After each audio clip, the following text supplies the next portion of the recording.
ఉత్సాహంగా ఉల్లాసంగా చదువు సాగాలి, గొప్ప గొప్ప ఉద్యోగాలు సాధించాలి. Vignan deemed to be university. World క్రికెట్లో అత్యంత వేగంగా బౌలింగ్ చేసిన ప్లేయర్ షోయబ్ అఖ్తర్.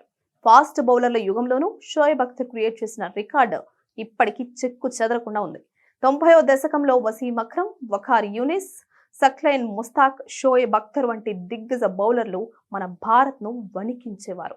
ముఖ్యంగా సచిన్ టెండూల్కర్ను అవుట్ చేయడం అంటే వారికి అదొక గౌరవం, ఒక పెద్ద పందెం. అప్పట్లో సచిన్ టెండూల్కర్ వర్సెస్ షోయబ్ అఖ్తర్ మధ్య సాగిన పోరాటం నేటికి అభిమానుల గుండెల్లో సజీవంగా ఉంది. ప్రపంచంలోనే వేగవంతమైన బౌలర్గా పేరు తెచ్చుకున్న షోయబ్ అఖ్తర్ తాజాగా ఒక షాకింగ్ విషయం బయటపెట్టాడు. అయితే ఇండియా పాకిస్తాన్ మధ్య 1999 కోల్కతా టెస్ట్ను క్రికెట్ అభిమానులు ఎవ్వరూ మర్చిపోలేరు. ఆ మ్యాచ్లోనే అప్పటికి పెద్దగా తెలియని పాకిస్తాన్ యువ పేసర్ షోయబ్ అఖ్తర్ భారత దిగ్గజాలు రాహుల్ ద్రవిడ్, సచిన్ టెండూల్కర్లను వరుస బంతుల్లో క్లీన్ బౌల్ చేశాడు. అఖ్తర్ సంధించిన పర్ఫెక్ట్ యార్కర్లకు ఈ దిగ్గజ క్రికెటర్లు పెవిలియన్ బాట పట్టడంతో ఒక్కసారిగా ఈడెన్ గార్డెన్స్ నిశ్శబ్దం అయిపోయింది. తాజాగా ఓ ఇంటర్వ్యూలో అఖ్తర్ మాట్లాడుతూ 1998-99 నాటి పాక్ భారత పర్యటనను గుర్తు చేసుకున్నాడు. ఒక షాకింగ్ నిజాన్ని వెల్లడించాడు. ఆ సిరీస్ లో సచిన్ వికెట్ కోసం నాకు, సక్లైన్ ముస్తాక్ మధ్య పెద్ద పందెం నడిచేది. సచిన్ ను నేనే అవుట్ చేస్తా అని అతను, లేదు ఈసారి నా వంతు అని నేను సవాళ్లు విసురుకునే వాళ్లమని అఖ్తర్ పేర్కొన్నాడు.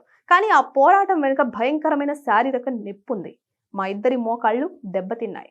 నా మోకాళ్లలో వాపొచ్చి నీరు కూడా చేరింది. మోకాళ్ల నొప్పితో బాధపడుతూ మ్యాచ్ ఆడేందుకు తాను, పాక్ మాజీ స్పిన్నర్ సక్లైన్ ముస్తాక్ రహస్యంగా మాత్రలు, ఇంజెక్షన్లు తీసుకున్నామని చెప్పాడు. ఆ సమయంలో ఇద్దరి మోకాళ్లు తీవ్రంగా దెబ్బతిన్నప్పటికీ మ్యాచ్ మిస్ అవ్వకూడదు అనే ఉద్దేశంతో ఇలా చేశామని వెల్లడించాడు. మా సీనియర్లు తలుచుకుంటే జట్టులో నుంచి బయటకు పంపించే వాళ్ళని తెలిపాడు.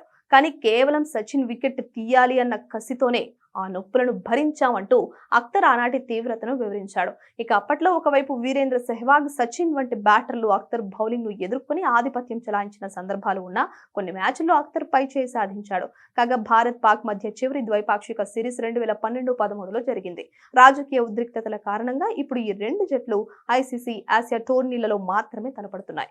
తాజాగా T20 వరల్డ్ కప్ 2026లోనూ భారత్ పాకిస్తాన్ పై విజయం సాధించింది.